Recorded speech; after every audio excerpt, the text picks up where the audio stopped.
Inscreva-se em nosso canal e ative as notificações. Eu venho à igreja, é a primeira vez que eu vou pregar, parece que eu nunca fiz isso na minha vida. Eu estou numa expectativa tão grande, porque há 3 meses atrás, eu não sei se todos sabem, mas há 3 meses atrás eu passei da morte para a vida. Não era para estar aqui hoje, era hoje para estar aí num cemitério da vida, né? Ou da morte, não sei. Mas o Senhor teve uma misericórdia imensa e Ele me trouxe de volta. E eu estou aqui com o tabernáculo costurado, rompido, mas de pé. Mais de pé, porque nós somos assim, um tabernáculo que envelhece, um tabernáculo que rasga, um tabernáculo que pui, né? Fica puído, temos que fazer algumas coisas, mas Deus, em sua infinita misericórdia, Ele nos concede o seu amor, e Ele nos cura, Ele nos salva, Ele nos livra. E quantos de nós aqui neste ano, 2020, 2021, passou por essa experiência? Pastor Nilo teve internado, quase que foi do outro lado, ver como é que é o céu, né? E eu fico pensando em Lázaro. Lázaro, sai para fora. Lá não fala, mas ele diz: "Ô Senhor, aqui está tão bom, eu estou vendo o Pai, eu estou vendo a glória, os anjos vieram me buscar, e agora o Senhor me traz de volta, deixa eu ficar aqui mesmo." Mas ele teve que obedecer o Senhor dos Senhores. E eu também obedeci, porque Ele falou: "Volta, você ainda tem uma missão a cumprir." Então, para mim, hoje é um privilégio muito grande, vocês não fazem ideia do privilégio que é estar aqui, porque eu estou comemorando a vida. Eu estou comemorando a vida em abundância, a vida de Cristo em nós. Amanhã eu completo 58 anos de idade. E para mim, 58 anos de idade, muitos anos servindo ao Senhor. Como pastor, já há 27 anos mais ou menos. Mas para mim tudo é novo. Tudo é novo, parece que tudo tem 3 meses. Porque mudou tudo. Muda tudo. A gente passa a olhar para uma ótica diferente. A gente passa a olhar para uma ótica de responsabilidade. Uma responsabilidade que muitas vezes nós não damos conta. Nós não damos conta. E vai chegar o dia, queridos. Vai chegar o dia, se preparem. Que esse momento que nós temos aqui de prazer vai se prolongar, vai chegar. Eu estava sentado ali e vendo o dia em que o culto da manhã, a escola dominical, vai se prolongar e vai se ajuntar com o culto da noite, porque nós não vamos querer ir embora. Fazer o que lá fora se a glória de Deus está aqui? Nós lemos os avivamentos da Rua Azusa e ficamos maravilhados. Nós vemos o avivamento de John Wesley, Jonathan Edwards, Charles Finney. O pastor Francisco está com um livro maravilhoso aqui. Presta aqui, pastor. Um livro chamado Heróis da Fé, que conta a história de 20 homens de Deus que venceram, heróis da fé de verdade. John Wesley, Charles Finney, Wes Boyer, vários homens de Deus que foram fiéis até o final. E são exemplos para nós hoje. Nós temos a Galeria da Fé de Hebreus 11, homens que são exemplos para nós. A palavra de Deus diz que a igreja está firmada sobre o fundamento dos apóstolos em primeiro lugar e em segundo lugar dos profetas. Os profetas duraram até João Batista, depois vieram os apóstolos. Mas a Bíblia diz que a igreja está firmada também sobre o fundamento dos profetas. Por quê? Porque os profetas apontavam para Cristo. Os profetas apontavam para Cristo e os apóstolos mostram quem é Cristo. Os profetas apontavam para Cristo e os apóstolos mostram quem é Cristo. Queridos, quando eu estava meditando nesta palavra, eu comecei a pensar no seguinte: nós buscamos tantos métodos, nós procuramos tantas coisas, como seres humanos, como empresários, como tudo. Nós procuramos métodos para trabalhar melhor, para enriquecer, para fazer uma série de coisas. Como pastores, nós procuramos métodos para crescer a igreja, para fazer aumentar a igreja. E quando nós olhamos para a igreja primitiva, eles não tinham nada disso. O método principal deles era um só: pregar a Cristo e este crucificado. Pregar a Cristo e este crucificado. E nesse tempo que nós estamos vivendo, o Senhor está nos levando de volta a pregar a Cristo e este crucificado. Nós estamos vivendo os últimos dias. Estamos vivendo os últimos dias. 2 Tessalonicenses 4:7 diz que nós somos vasos de barro e nós temos dentro de nós um tesouro. Quem aqui é vaso de barro? Todos nós. Mas você tem consciência de que você tem dentro de você um tesouro? Você tem consciência de verdade que você tem um tesouro dentro de você? Pensa um pouquinho. Você tem consciência que apesar de você ser vaso de barro, que você ser um tabernáculo que rasga, que envelhece, que os cabelos ficam brancos, que a idade passa, você tem um tesouro dentro de você? Poucas pessoas têm. Você tem consciência que você tem um tesouro dentro de você? Esse tesouro é Cristo. Porque Colossenses 2:2-3 diz que nós sendo consolados e, que mais? Enraizados em caridade, tendo enriquecidos com a plenitude da inteligência. Enriquecidos com a plenitude. Ai, pastor, eu não sou inteligente. Você quer contradizer a Bíblia? A Bíblia diz que você, cristão, discípulo de Cristo, você é enriquecido com a plenitude, com a totalidade da inteligência para conhecer o mistério de Deus. Qual é o mistério de Deus? Cristo, em quem estão escondidos os tesouros da sabedoria e da ciência.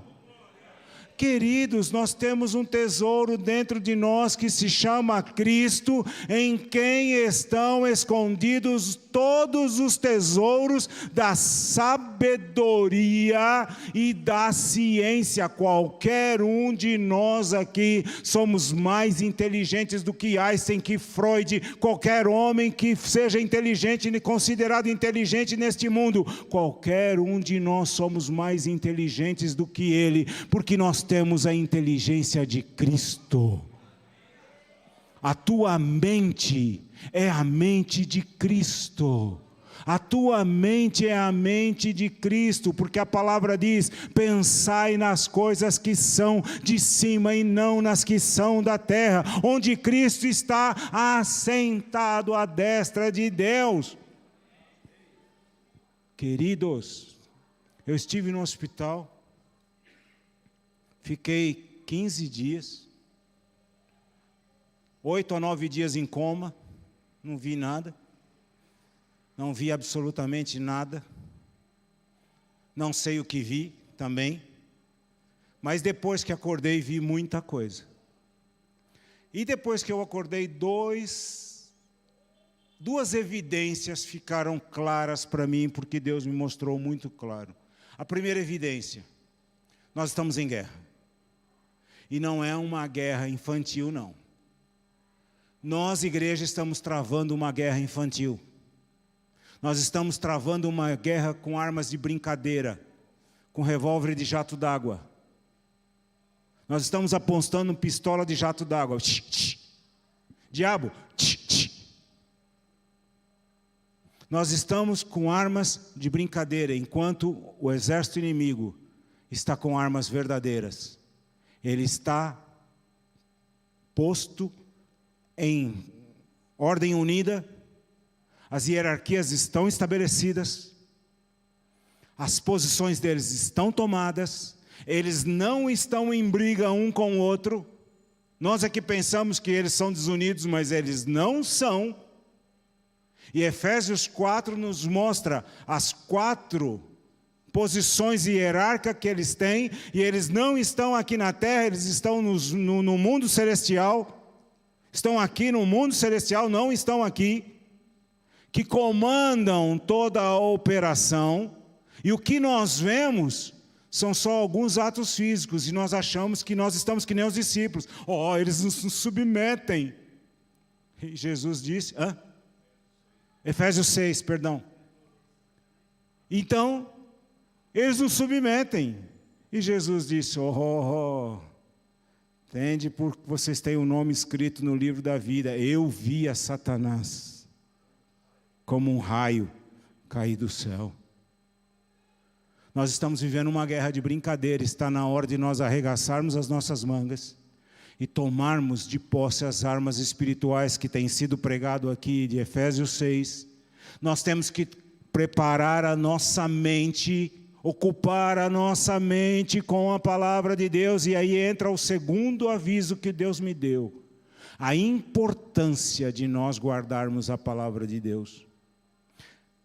Acabou de acontecer aqui, 2 crianças correram para citar a palavra. E vez por outras vem adultos aqui também. Vocês não fazem ideia da importância que isso tem. Quando eu estava no hospital, eu não tinha Bíblia para ler, não tinha celular para abrir aplicativo da Bíblia. Era aqui, Era aqui que eu tinha que lembrar. E depois que eu saí do coma, eu não lembrava. Eu tentava lembrar. E eu lembrava, o Senhor é o quê? Nem o Salmo 23 eu não conseguia lembrar.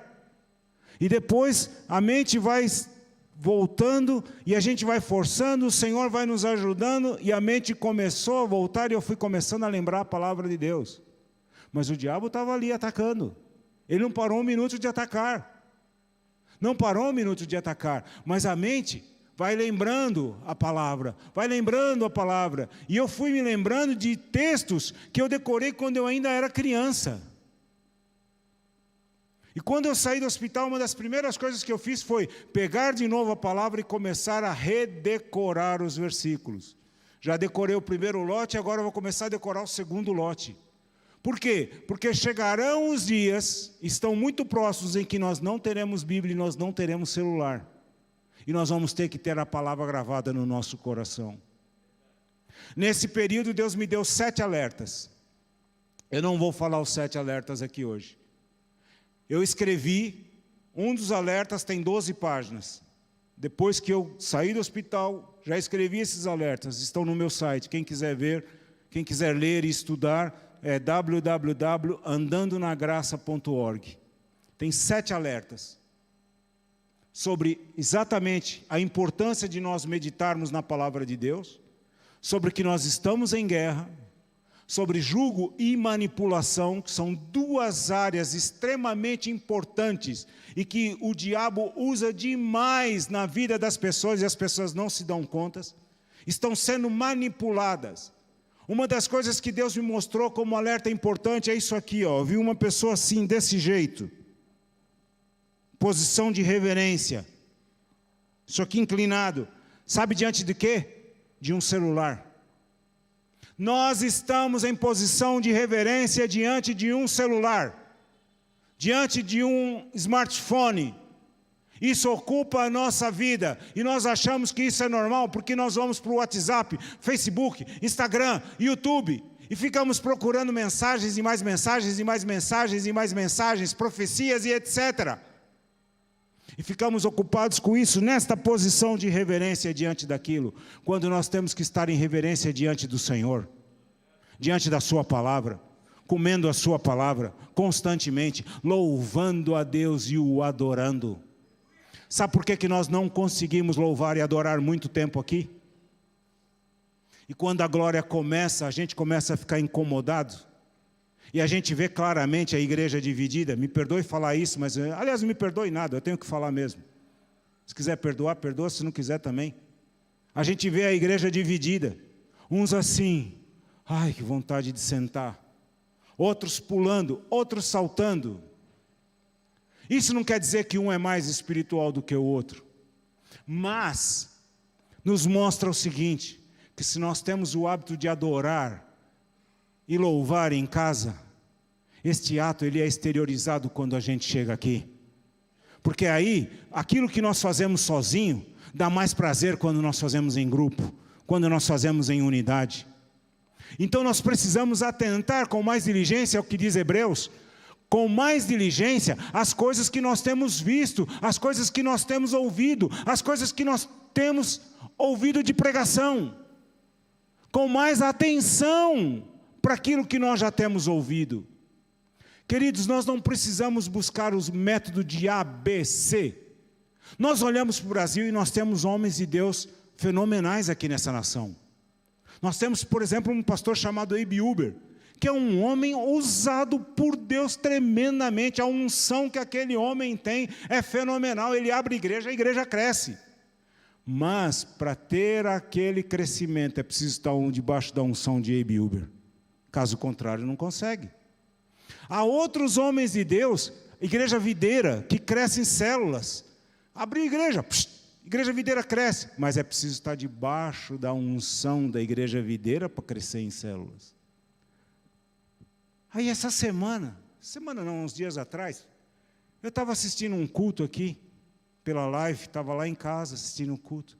E veio uma irmã aqui na frente, meio temerosa, e ela fala de algo tão poderoso acerca dos fundamentos.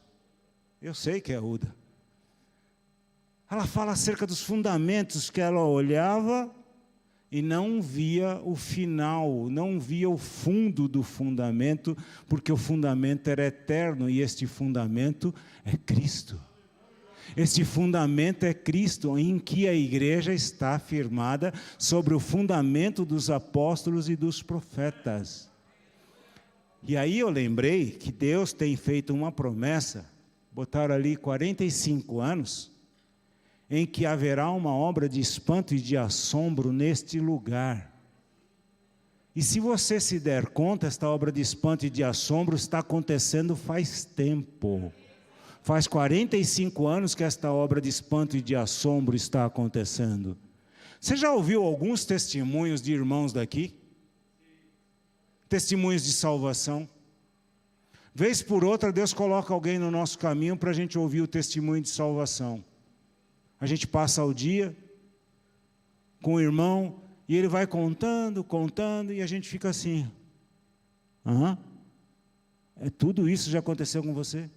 Testemunho de salvação, regeneração, de cura, de libertação, de autoridade, de enfrentamento de demônios, de tantas coisas que acontecem na vida de uma só pessoa.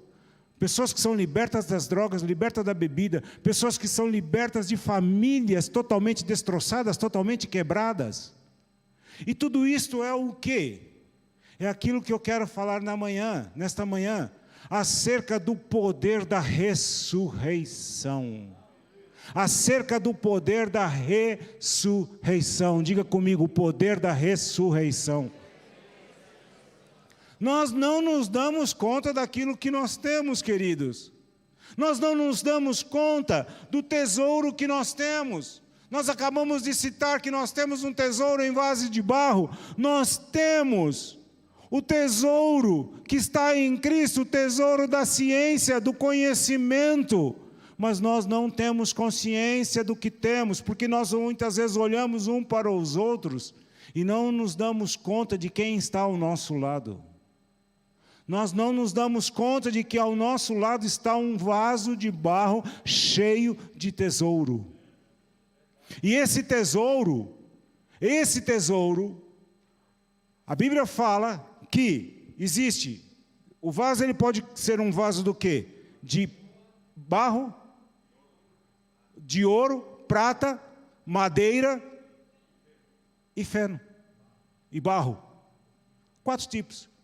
4 tipos de revelações que a pessoa pode ter. Nós temos na igreja pessoas com todos os níveis de revelação. Para mim, o apóstolo Paulo era um vaso de ouro, porque o nível de revelação daquele homem é uma coisa impressionante.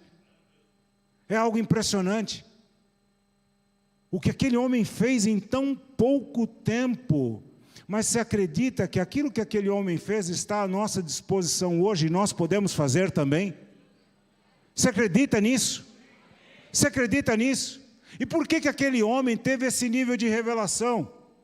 Porque ele entendeu a palavra de Deus. E olha aí o que está escrito em Filipenses 3, de 7 a 14. Abra sua Bíblia. Filipenses 3, de 7 a 14. Olha a que ponto chegou esse homem. E é isso que tem que acontecer comigo e com você. É isso que tem que acontecer comigo e com você. Filipenses 3, 7 a 14 diz: mas o que para mim era ganho, reputei-o perda por Cristo. E na verdade, tenho também por perda todas as coisas, pela excelência do conhecimento de Cristo Jesus, meu Senhor, pelo qual sofri a perda de todas estas coisas e as considero como esterco. Para quê?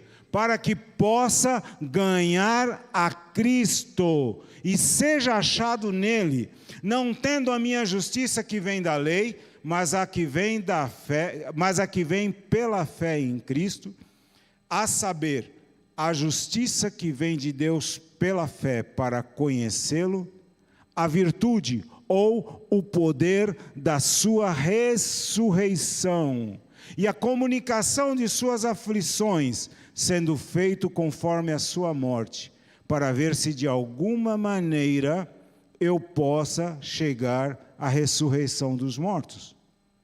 Não que já a tenha alcançado, ou que seja perfeito, mas prossigo para alcançar aquilo para o que também fui preso por Cristo Jesus.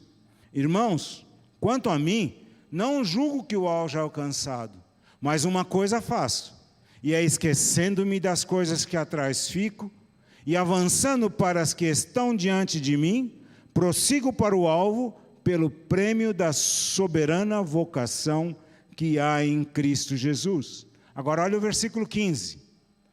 Pelo que todos quantos já somos perfeitos, sintamos isto mesmo, e se sentis alguma coisa de outra maneira, também Deus vô-lo revelará. Paulo, religioso, extremo, zeloso, acreditava que ao perseguir os cristãos ele estava fazendo um favor a Deus. Este mesmo Paulo, quando ia com cartas para matar, julgar, perseguir os cristãos, teve um encontro com Cristo. E aquilo que este Paulo tinha, que ele julgava como precioso, ele considerou aquilo tudo como esterco. Você não pode esquecer que Paulo era um homem rico, era um homem de nome, era um homem de sociedade, reconhecido na sociedade, romano de nascimento. Paulo tinha tudo aquilo que qualquer ser humano almejava. Um centurião chegou para ele e diz assim, um tribuno, com grande soma de dinheiro eu comprei o meu direito de cidadão romano. E Paulo virou para ele e disse, eu o tenho por nascimento. Um teve que comprar e ele disse, eu tenho por nascimento. Mas Paulo considerou isso esterco. Sabe o que é esterco? Aquilo que os animais fazem e que é jogado fora, ou, dependendo da qualidade do esterco, usado para adubo. Paulo considerou como esterco. Para quê? Para conhecer a Cristo. O que você tem na sua vida que você considera demais? Você está disposto a perder? Você está disposto a perder aquilo que você tem? Ó, pastor, agora que eu conquistei, agora que eu trabalho, que eu estou com um bom salário, depois de tanta luta, tanta provação, agora que eu conquistei isso tudo, eu vou perder por amor a Cristo? Pois saiba que está chegando os dias em que você vai perder tudo que você tem. Saiba que está chegando o dia em que você será expropriado dos seus bens, será expropriado do seu título, você será expropriado da sua propriedade, do seu carro, por amor a Jesus e ao Evangelho. Não falta muito esses dias, em que o iníquo está já se preparando para assumir, e o seu exército já está se preparando para dominar as nações. Você não pensa que vai acontecer quando ele chegar. Quando ele chegar, o território já estará arrumado. O seu exército já estará em posição. Vão chegar na sua casa, como aconteceu na época das colônias, quando os portugueses viviam nas colônias, Angola, Moçambique, Cabo Verde, Guiné-Bissau, o cidadão local olhava para o dono da casa, o empregado, e dizia assim: essa casa é minha. Não, essa casa é minha. Não, essa casa é minha. E você espera que você vai ver. Chegava no carro, na garagem, e dizia: esse carro é meu. E o patrão dizia: não, esse carro é meu, está no meu nome. Não, você não está entendendo, essa casa é minha, esse carro é meu. Essa geladeira é minha, com tudo que está dentro. Até que, eles falavam isso todos os dias, até que chegou o dia em que o dono da casa teve que sair correndo, e o empregado dizia: não te disse que tudo isso aqui era meu? Pois é meu. Pois esses dias estão chegando, os mesmos dias da igreja primitiva, em que eles foram expropriados e que eles andavam errantes, não tinham parada porque não tinham mais casa. Esses dias estão chegando e você se prepare. Ou você acha que o evangelho é só bênçãos, prosperidade, que você vai conseguir amealhar logo aí um tostão, um grande tostão de dinheiro? Não, Paulo falou aqui, e a comunicação de suas aflições. As aflições que Cristo padeceu, nós também padecemos. Nós também padecemos. Mas Senhor, pastor, Ele foi em tudo nosso substituto. É verdade. Ele foi em tudo nosso substituto. Ele pagou todo o preço que tinha que ser pago. Não há mais preço a ser pago. Mas se nós quisermos ter parte com Ele, se nós quisermos ter sorte com Ele, vida com Ele, nós temos que também ser participantes das suas aflições, como Paulo comunica. Mas tudo isso, nós resistimos por uma coisa. Por que nós conseguimos resistir isso tudo? Por causa do poder da ressurreição, por causa da sua graça manifesta em nós. Não é por nós mesmos, é por causa dele. É ele quem faz tudo. Nós apenas usufruímos daquilo que ele faz. É ele quem faz todas as coisas. É ele quem executa todas as coisas. É ele quem promove a salvação. É ele quem faz com que o defunto ouça a sua palavra e essa palavra gere fé no coração. E esse defunto que está morto em seus delitos e pecados ressuscite para uma nova vida. É Ele quem faz todas estas coisas. 1 Coríntios 15, 54 a 58. 1 Coríntios 15, 54 a 58. Diz o seguinte: e quando isto que é incorruptível, que é corruptível, se revestir da incorruptibilidade, e isso que é mortal se revestir da imortalidade, então cumprir-se-á a palavra que está escrita: tragada foi a morte na vitória. Onde está, ó morte, o teu aguilhão? Onde está o inferno, a tua vitória? Ora, o aguilhão da morte é o pecado, e a força do pecado é a lei. Mas graças a Deus, que nos dá a vitória por nosso Senhor Jesus Cristo. Portanto, meus amados irmãos, sede firmes e constantes, sempre abundantes na obra do Senhor, sabendo que o vosso trabalho não é vão no Senhor. Você sabe o que é aguilhão? Aguilhão da morte. Aguilhão é a mesma coisa que ferrão. Ferrão da abelha, o ferrão do gafanhoto, o ferrão do escorpião, que quando é injetado, quando é picado, injeta o veneno e provoca a morte. E Paulo faz essa comparação com o aguilhão da morte. Quando ele injeta, não há mais solução. Mas Cristo veio para desfazer as obras do diabo. Cristo veio para desfazer a morte. Cristo veio para matar a morte. Cristo veio para aniquilar, para acabar com a morte. E veio para nos dar vida e vida com abundância. E a palavra de Deus diz que quando ele foi levantado na cruz, ele atraiu a todos. Ele atraiu, ele não foi sozinho para aquela cruz, nós fomos juntamente com ele. João 12, 32 e 33, diz: e eu, quando for levantado da terra, todos atrairei a mim. E dizia isto significando da morte que havia de morrer. Quando ele foi levantado, ele nos atraiu naquela morte. Nós morremos juntamente com ele. Quando ele ressuscitou, eu e você ressuscitamos com ele. Nós somos incluídos na sua vitória. Você percebe o tesouro que você tem dentro de você? Você percebe a riqueza que você tem dentro de você? Você não tem mais morte dentro de você. Você tem vida. Você tem vida em abundância. Mas pastor, você passou agora no hospital. E daí? Você não sabe a quantidade de vida que eu vi. Porque se o Senhor quisesse me levar, eu ia para o seio de Abraão. E se eu ficasse? Fiquei porque Ele quis que eu ficasse. De qualquer maneira, nós estamos ganhando, ganhamos sempre. Ou partindo, ou ficando, nós ganhamos sempre. Ó morte, onde está a tua vitória, morte? Onde está o teu aguilhão, morte? Nós nunca perdemos. Tragada foi a morte na vitória. Eu nunca perco, nem você. Não depende, a glória é dele. É o que Tessalonicenses fala: tesouro em vaso de barro para que a glória seja de Deus e não de nós. 2 Coríntios 4:7, que eu já citei no começo. Tesouro em vaso de barro para que a glória seja dele e não de nós.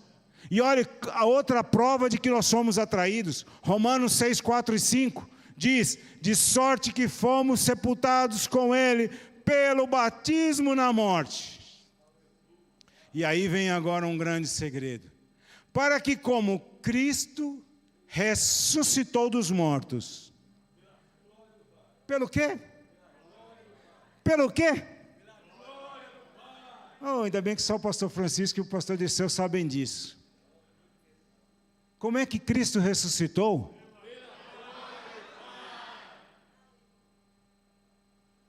Acho que você não entendeu. Você não está entendendo nada do que eu estou falando. Ele diz que ele atraiu a mim e a você quando ele foi morto e quando ele foi ressuscitado. E aqui está dizendo que Cristo ressuscitou como? Você ainda não entendeu. Quando eu falo que Cristo ressuscitou, significa que você ressuscitou. Como é que você ressuscitou? Misericórdia, vamos comer uma feijoada, gente. Como é que você ressuscitou? Como é que você ressuscitou? Como é que você ressuscitou? Você está vendo que não é você, é pela glória dele. Não é sua ação, não importa a sua ação, é a ação dele. É a ação dele. Os seus atos não importam. O que importa é a ação dele. Enquanto você achar que os seus atos importam, nós vamos viver esse evangelho pobre, evangelho falido. E nós temos que orar, puxar os cabelos. Senhor, cura. Quando o Senhor diz: imporão as mãos sobre os enfermos e os curarão, não está dizendo que é para clamar, é para dizer que é para impor. Imporão as mãos sobre os enfermos e os curarão. Os apóstolos, eles viveram isso. Por que a palavra fala que a igreja está edificada sobre o fundamento dos apóstolos primeiro e não dos profetas? Os profetas não vieram antes? Mas a palavra diz que está edificada sobre o fundamento dos apóstolos e dos profetas. Porque os apóstolos, os profetas apontavam para Cristo. Os apóstolos viveram Cristo. Davam testemunho de Cristo. Davam testemunho da sua glória. Romanos 1,4, o que é que diz? Declarado Filho de Deus em poder, segundo o Espírito de santificação, pela ressurreição dos mortos, Jesus Cristo, nosso Senhor. Ele foi declarado Filho de Deus em poder pela morte. Mas ele não ficou travado na morte. Ele ressuscitou pela glória do Pai. E quando ele ressuscitou pela glória do Pai, ele ressuscitou a mim e a você. Os apóstolos, Atos 4:33, diz que eles davam com grande poder testemunho da ressurreição do Senhor Jesus, e em todos haviam abundante graça. Em todos haviam abundante graça. Atos 26:23 diz: isto é, que o Cristo devia padecer, e sendo o primeiro da ressurreição dos mortos, devia anunciar a luz a este povo e aos gentios. Ele foi o primeiro da ressurreição dos mortos. Ele foi o primeiro em tudo, ele tem a primazia. Nós ressuscitamos juntamente com ele.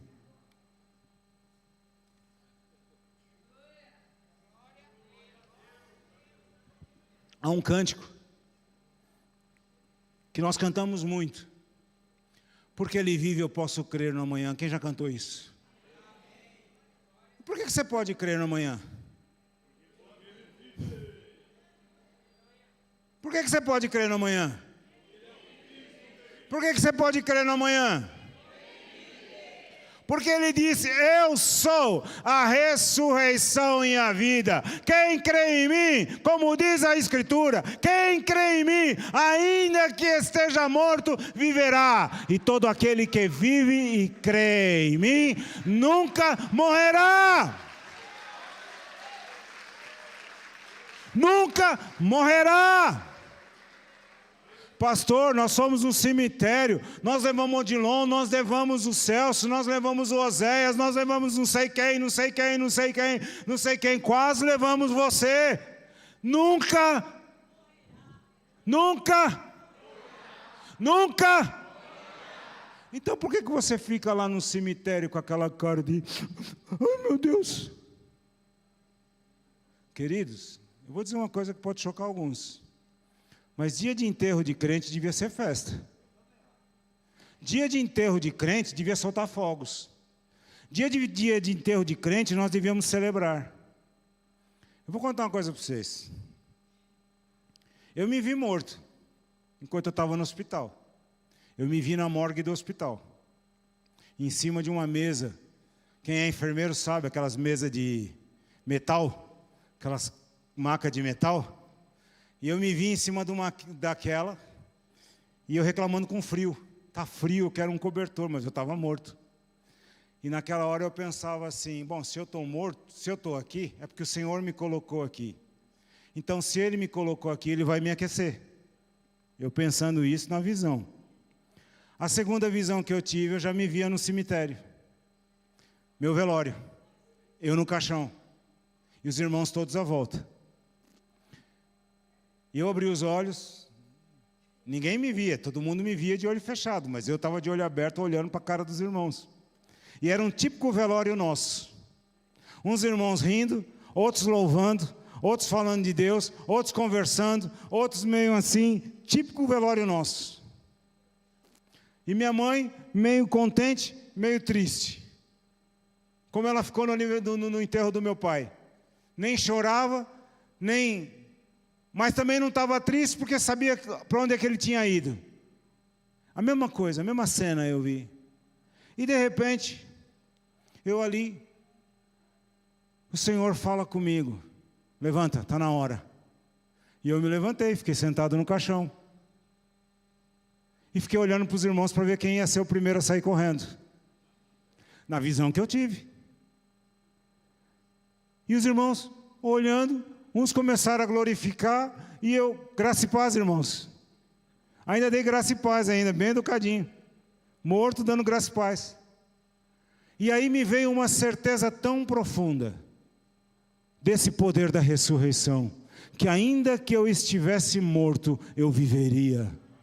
Ainda que eu estivesse morto, Deus, de uma maneira ou de outra eu viveria. Ou viveria no seio de Abraão pela glória do Pai, ou eu viveria aqui entre vocês juntamente com a minha mãe.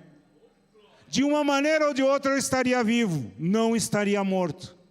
E pela glória do Pai, estou eu aqui contando isso para vocês. Estou eu aqui contando isso para vocês.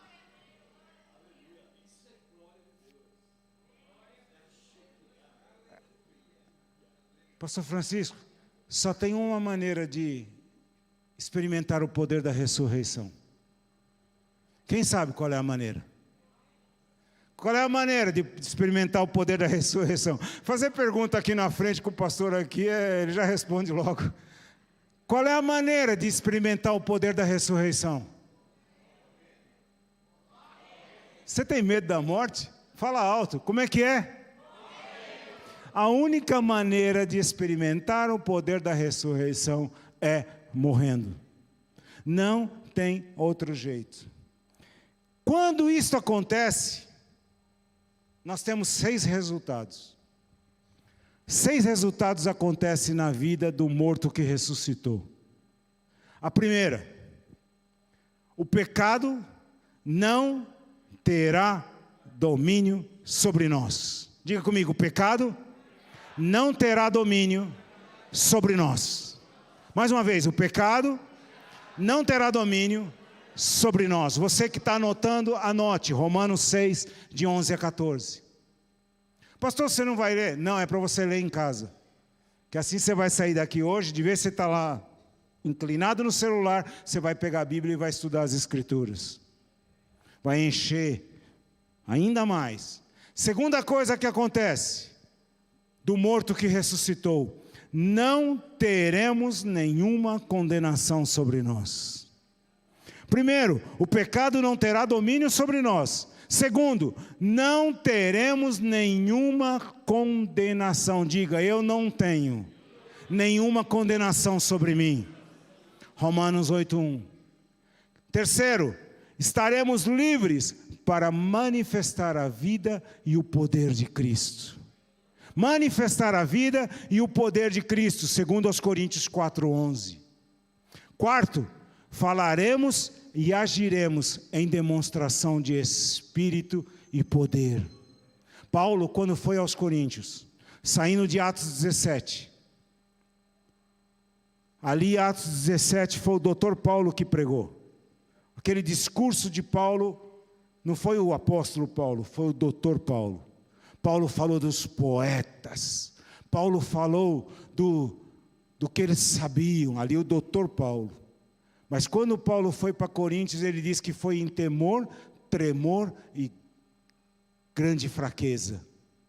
E ali ele diz que ele pregou a palavra para que a fé não se apoiasse na sabedoria dos homens, mas no poder de Deus. Então, quando nós morremos e ressuscitamos, nós falaremos e agiremos em demonstração de espírito e poder. 1 Coríntios 2, de 1 a 5. Em quinto lugar, nós viveremos para a justiça de Deus. 1 Pedro 2, 24, que diz o quê?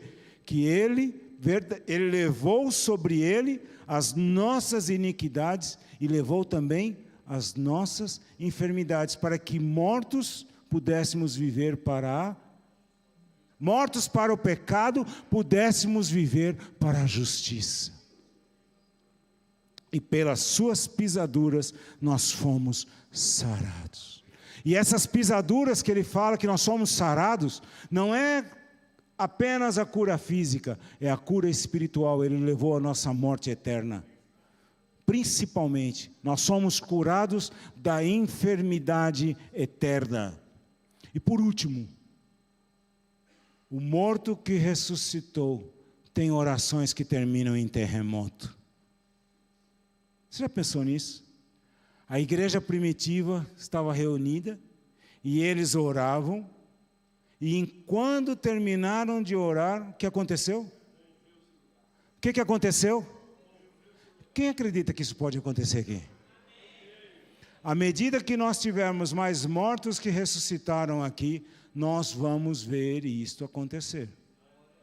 Nós estamos tendo ensaios e mais ensaios, ensaios e mais ensaios da glória de Deus. O que falta para que esta glória caia de uma vez por todas? Eu e você tomarmos consciência da palavra de Deus. Tomarmos consciência daquilo que tem sido pregado, despertarmos para aquilo que tem sido falado. Eu falei no princípio que a gente vê claramente uma divisão da igreja. Aqueles que estão despertados e aqueles que estão sonolentos. Mas está na hora de que todos sejam despertados. Todos sejam despertados. Cada um no seu nível de visão. Cada um no seu nível de visão. O que é a ressurreição? Ressurreição é a volta de um morto à vida. O que é a ressurreição? É a volta à vida no final dos tempos de todos os mortos, como está em Atos 24 e 25, você deve ter pregado aqui muitas vezes. O que é ressuscitar? É começar uma nova vida de obediência a Deus. Quando eu ressuscito, o meu velho homem foi com ele crucificado, foi sepultado, e quando eu ressuscito para uma nova vida. Gálatas 2:20 diz: já estou crucificado com Cristo e vivo, não mais eu, mas Cristo vive em mim. E a vida que agora vivo na carne, aqui nesse templo aqui, vivo-a na fé do Filho de Deus que me amou e a si mesmo se entregou. Enquanto nós estivermos vivos, enquanto for eu e você a viver, a glória de Deus não cai nesse lugar. Enquanto for eu e você insistir nisso, a glória de Deus não cai neste lugar. Quando eu e você tomarmos posse desta morte e desta ressurreição pela glória do Pai, o poder de Deus será manifesto de uma vez. Lembre-se, mas pastor, eu tenho que fazer alguma coisa? Eu tenho que fazer alguma coisa, já que Ele fez tudo? Você não tem que fazer nada, irmãos. Ele já fez tudo. Mas então, pastor, se Ele já fez tudo, o que me impede? Você tomar posse da palavra de Deus, é a única coisa que você tem que fazer. Por quê? Porque a graça, somente essa maravilhosa graça, nos torna dignos dos céus. Tem sido falado isso aqui constantemente, não estou falando nada novo. Somente essa graça nos torna dignos do céu. O que é graça? É a manifestação da misericórdia de Deus. E quando nós passamos pela cruz, esta cruz manifesta as qualidades de Deus em nós. Ela vai fazer com que nós sejamos lapidados, com que nós sejamos limpos de todo o pecado. E aí não há mais impedimento para manifestarmos a glória de Deus. Enquanto houver qualquer resquício de homem, do velho homem, sim, nessa insistência. Por quê? Na realidade, hoje nós não vivemos mais no pecado. Paulo disse assim: eu não julgo que o haja cansado, mas depois ele diz: nós que somos perfeitos. Nós temos o modelo, nós temos já estipulado. O que está estipulado? Somos perfeitos. E todos os dias, mesmo sendo perfeitos, nós caminhamos ainda mais para a perfeição. Nós caminhamos para o alvo, mas nós já somos perfeitos. Nós não vivemos de acordo com o pecado. Nós não vivemos de acordo com o pecado. Esta maravilhosa graça, somente esta maravilhosa graça, ela nos faz com que o velho homem seja crucificado. É dele, todo o trabalho é dele. É em conformidade à vontade de Deus, nós só devemos permitir, porque às vezes nós atrapalhamos. Paulo falava aos Gálatas: olha, cuidado para não cair da graça. Quer ser teimosos, quer ser desobedientes. A palavra tem sido pregada, receba. Como é que nós atrapalhamos a palavra de Deus? Quando nós ficamos fazendo muitas perguntas, indagando, mas eu não concordo com isso, eu não concordo. Nós não fomos chamados para concordar, nós somos chamados para aceitar a palavra, aquilo que está de acordo com as Escrituras. Fomos chamados para a obediência, para obedecer e acabou. Deus nos dá uma ordem, obedeçamos, porque ao obedecermos, nós vamos usufruir do seu poder, da sua riqueza em nós. Amém? Ah, meu Pai, há tanta coisa para falar, Mas o tempo não deixa. Eu estou vendo. É ele que está me acusando. É ele que é meu acusador. Esse relógio é acusador. Ele fica lá apontando a horário, a horário, a horário. Hã?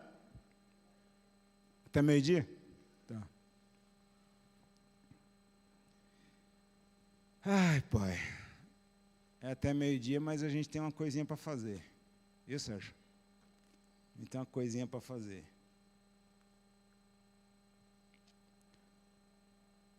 O segredo da vida plena com Deus, o segredo, guarda isso, o segredo da vida plena com Deus, e para obtermos a plenitude do seu poder, o segredo da vida plena com Deus, e para obtermos a plenitude do seu poder, é sermos crucificados para nós mesmos, para este mundo, e este mundo crucificado para nós. É só assim que você vai ter o poder e a plenitude de Deus. Eu morri para este mundo, e este mundo morreu para mim. Antes de eu ir para o hospital, muito tempo antes, eu estou há uns 2 anos, mais ou menos, estudando ininterruptamente, desde 2020, depois de uma conversa de 10 horas com o nosso pastor, sobre a graça. 10 horas de conversa sobre a Bíblia. Haja conversa, não? Mas eu aprendi tanto. Depois dessas 10 horas de conversa, que eu tinha várias dúvidas, várias interrogações, e uma coisa que eu aprendi na minha vida cristã é não perguntar por quê, mas perguntar para quê, porque por que Deus não responde nunca. Jó perguntou 16 vezes por que Deus não respondeu nenhuma. Queixou-se 34 vezes, Deus também não respondeu. Quando Deus falou com ele, fez 70 perguntas, as mais difíceis possíveis. Então eu falei, eu vou perguntar por quê, e vou me queixar para ele me fazer 70 perguntas difíceis que eu não sei o que responder, eu fico quieto. Então a única coisa que eu pergunto é, para quê, Senhor? Para que essa providência? E depois dessa conversa, eu escrevi um livro chamado Maravilhosa Graça. Quase 230 páginas. Depois desse livro, eu escrevi outro livro chamado Andando na Graça, 300 páginas. E de lá para cá, eu já escrevi 11 livros. Ao todo, dá umas 1.500, 1.600 páginas. 4 desses livros já foram publicados em Portugal e estão servindo para ajudar a igreja lá. Estava pensando em fazer isso aqui no Brasil, mas aí veio as férias forçadas e aí deixei tudo isso quieto. Mas eu descobri uma coisa. Mesmo estudando tanto que eu tenho estudado, eu descobri que eu não sei nada. Eu descobri que eu não conheço a Cristo. É? Prazer. Não conhecia. A definição de humildade. Nós não conhecemos a Cristo. Nós lemos sobre Cristo. E se nós pensarmos um pouquinho, por que a gente gosta tanto do Antigo Testamento? Porque nós vamos nos identificar com homens que procuram a mesma coisa que nós. Procuram Cristo. Só que há uma diferença. Eles procuravam porque não tinham acesso. Cristo ainda não tinha vindo. E nós procurando, tendo acesso, porque Cristo já veio. Quem está mal, eles ou nós? Quem está mal, eles ou nós? Por que nós vamos tanto para o Antigo Testamento? Você pode ver que a maior parte das pregações se dá no Antigo Testamento, não dá no Novo. A maior parte dos manipuladores da fé só encontram argumentos no Antigo Testamento, não encontram no Novo. O Novo não dá argumento para a manipulação da fé. Mas o Antigo dá. Eles procuravam o que nós temos. E nós estamos à procura do que eles não encontraram, porque eles não tiveram acesso. Então nós vamos nos simpatizar com Moisés, nós vamos simpatizar com Elias, nós vamos nos simpatizar com Isaías, com Jeremias, com Davi, homens segundo o coração de Deus. Eu e você somos participantes da morte e da ressurreição dele. Quem é mais segundo o coração de Deus? Quem é mais segundo o coração de Deus? Eu, você ou Davi? A palavra diz que o maior no reino de Deus é maior de João Batista, que foi o maior dos profetas. Eu acho que eu e você, a gente não compreendeu a dimensão de que nós estamos. Eu e você não compreendemos a dimensão de que nós estamos. Por quê? Porque nós não compreendemos o poder da ressurreição de Cristo. Nós ainda não compreendemos que quando Ele foi levantado, Ele atraiu todos nós a Ele. E quando Ele foi sepultado, nós fomos juntamente com Ele. Quando Ele foi ressuscitado, nós ressuscitamos juntamente com Ele pela glória do Pai, para vivermos uma nova vida. Ou você não percebeu isso ainda? Nós cantamos em verso e prosa, cantamos bem, cantamos bonito. Tem dia que a gente está assistindo a live e a glória que está aqui está lá. Está passando, está emanando pelo vídeo. A gente sente lá em casa a glória poderosa. Mas nós não devemos só cantar, nós devemos edificar o fundamento da cruz em nós. Quando nós edificamos o fundamento da cruz, nossa vida, ela é substituída pela vida de Cristo. O homem natural é crucificado, aniquilado, mortificado, levado à morte profunda. Esse processo substituiu o eu por um homem totalmente novo, criado à imagem de Cristo. 1 Coríntios 1,18 diz: mas para muitos, a palavra da cruz é loucura, somente para os que perecem. Mas para nós que somos salvos, é o quê? Nós não buscamos o poder de Deus aqui? Nós não queremos o poder de Deus aqui? Aonde está o poder de Deus na mensagem da cruz? Buscamos métodos. Onde está o método que vai encher a igreja? A mensagem da cruz. Onde está? O que fazia lá na igreja primitiva? O que fazia lá na igreja primitiva? Lhes pregava a Cristo. Filipe saiu para pregar. Qual era a pregação de Cristo? Lhes pregava a Cristo. E o que diz a palavra de Deus quando Pedro proclamou a palavra? Pregou o quê? Cristo. Este a quem vós crucificastes, Deus o fez Senhor e Cristo. Essa palavra gerou um pavor na vida das pessoas. O que faremos, irmãos, para sermos salvos? E diz a palavra de Deus que o Espírito Santo acrescentava os que iam sendo salvos. Quem é que traz as pessoas à igreja? Evangelização? O Espírito Santo. Quem que traz à igreja? A nossa falação? O Espírito Santo. Quem convence da justiça e do juízo? O Espírito Santo. O que nós precisamos? Do Espírito Santo. O que nós precisamos? Da palavra da cruz. O que nós precisamos? Compreender a palavra da cruz. O que nós precisamos? Vivermos a palavra da cruz. E essa palavra tem sido pregada constantemente. Constantemente. Constantemente. Quando foi que os discípulos se tornaram poderosos? Quando foi que os discípulos se transformaram em apóstolos? Depois da passagem da cruz. Depois da passagem de Cristo pela cruz, os discípulos se transformaram. E quando eles receberam o Espírito Santo no dia de Pentecostes, aí um alvoroço aconteceu. Eles se transformaram em testemunhas em Jerusalém, Judeia, Samaria e confins da terra. O poder de Deus estava com eles de tal maneira que Pedro passava e a sombra de Pedro curava pessoas. Dizem que as pessoas, Paulo, que foi um abortivo, como ele fala, diz que as pessoas tocavam nos lenços e nos aventais de Paulo e eram curados. Deus quer fazer esta obra hoje em nosso meio. Deus quer fazer esta obra hoje em nosso meio. Por quê? Para terminar, quando nós somos crucificados e ressuscitados, há 4 coisas que acontecem.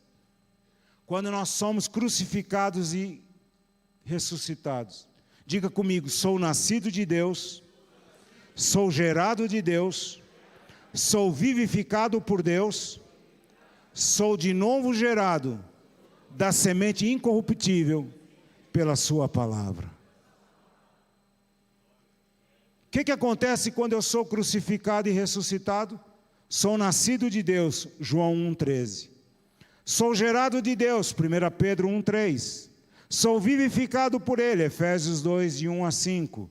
E somos de novo gerados da semente incorruptível por sua palavra, 1 Pedro 1,23. Eu quero terminar dizendo isso. Você, filho de Deus, nascido de novo, crucificado, ressuscitado, não pode temer a morte. Quando nós entramos num hospital, nós não sabemos se sai. Você sabia, Gilmar, que saía? Com aquela dor que você estava? A gente não sabe. Nós temos esperança que sim. Afinal de contas, tem uma família esperando. Tem a igreja esperando, tem os irmãos esperando. Então a nossa esperança é que a gente saia. Né, Nilo? A esperança era sair, né? Maurício, a esperança do pastor Maurício era sair. Mas quem sabe? Nós entramos e não sabemos se saímos. Mas nós não podemos temer a morte. Por quê? O mendigo sofreu. O rico tinha tudo aqui. O mendigo e o rico morreram. O mendigo, os anjos do Senhor vieram buscá-lo. E o mendigo e o rico foi enterrado. Foi enterrado. Mas o mendigo, os anjos do Senhor vieram buscá-lo. Olha que privilégio nós temos. Quando os santos morrem, nós não precisamos chorar porque os anjos do Senhor vieram buscá-lo.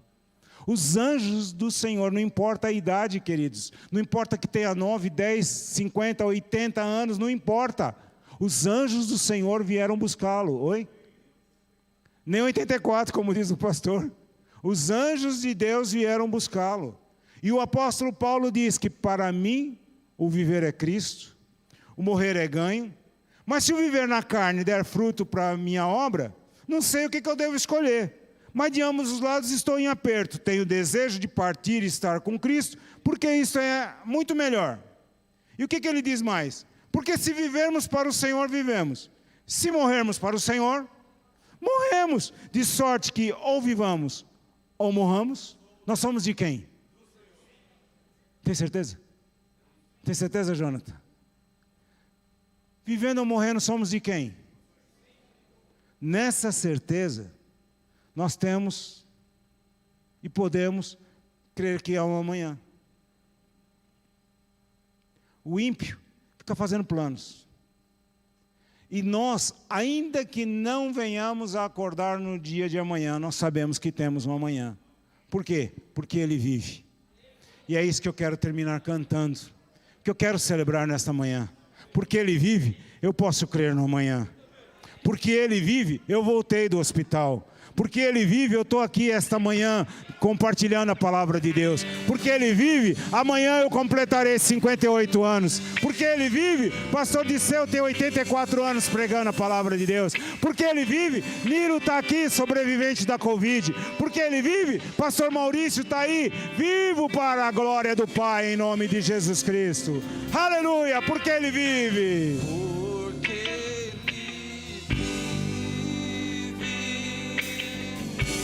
Posso crer no amanhã, porque ele vive.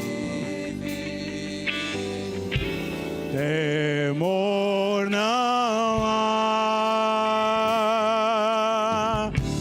mas eu bem sei, eu sei que a minha vida está do meu Jesus que vive. A igreja, porque Ele vive.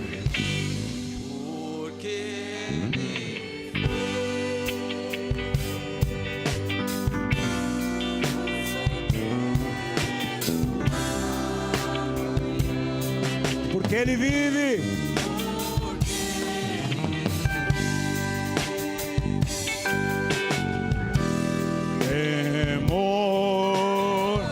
Temor não há, mas eu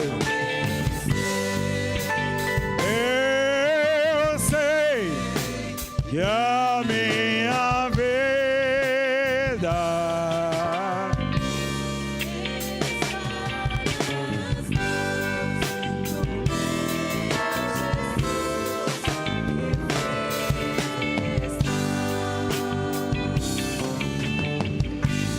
Deus enviou seu Filho amado para morrer em meu lugar, na cruz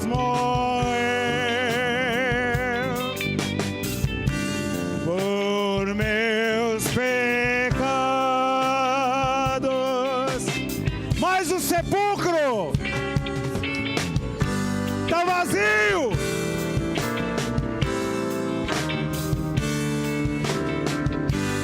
Oh, porque Ele vive.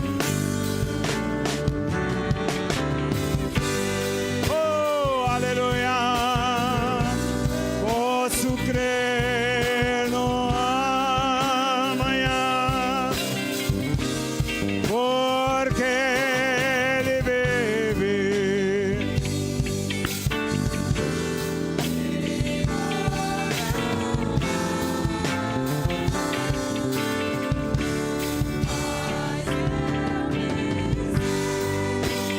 Eu sei.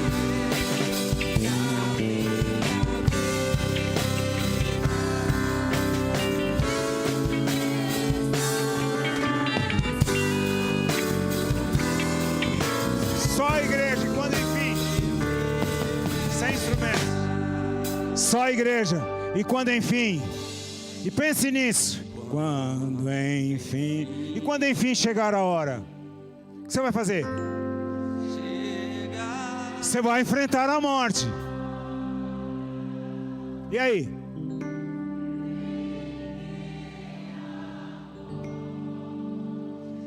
E então? Vai ser com medo ou sem medo? Com medo ou sem medo? Medo então. Declara. E então, verei o quê?